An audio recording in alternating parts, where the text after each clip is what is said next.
For Goldstein has the call. Thank you, Speaker. My question is to the Minister for Housing and Assistant Treasurer.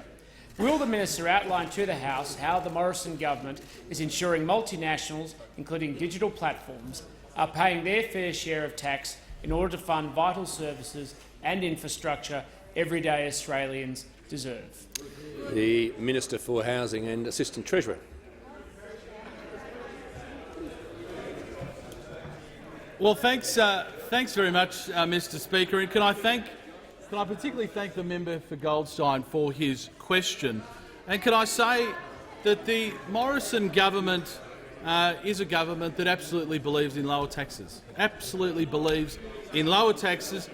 but importantly we believe in a tax system with integrity. And we are determined, and we have shown time and time again that we are determined to ensure that multinationals, including those on digital platforms, pay the right amount of tax in Australia to help fund the essential services that Australians deserve and require. That's why we've consistently taken action to close loopholes and ensure that the ATO, importantly, is resourced, has the right tools and resources required to detect tax avoidance. Since the Tax Avoidance Task Force was set up in 2016, which was a big moment for this parliament, $13.5 billion extra dollars have flowed into the Australian revenue system. $13.5 billion. Now, we've got a lot of new members of this parliament. If somebody proposed legislation that was going to raise an extra $13.5 billion to be spent on Australian schools, on roads and infrastructure from multinational corporations, $13.5 billion from multinational corporations to be spent in this country, do you think you'd support that legislation? Of course. Member for Chifley.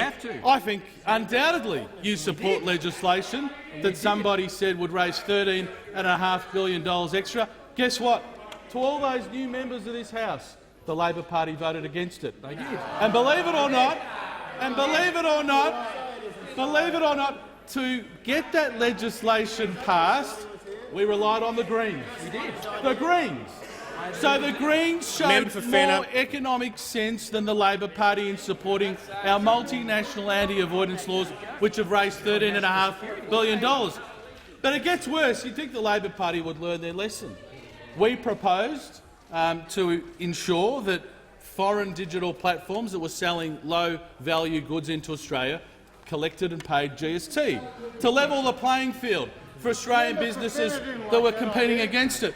Well, that law, I can report to the House, in the first 3 quarters of the first year that it's been in place, has raised $253 million. So $253 million via GST, which is funding schools and hospitals, collected from foreign digital platforms, is now being spent and funding essential services in Australia.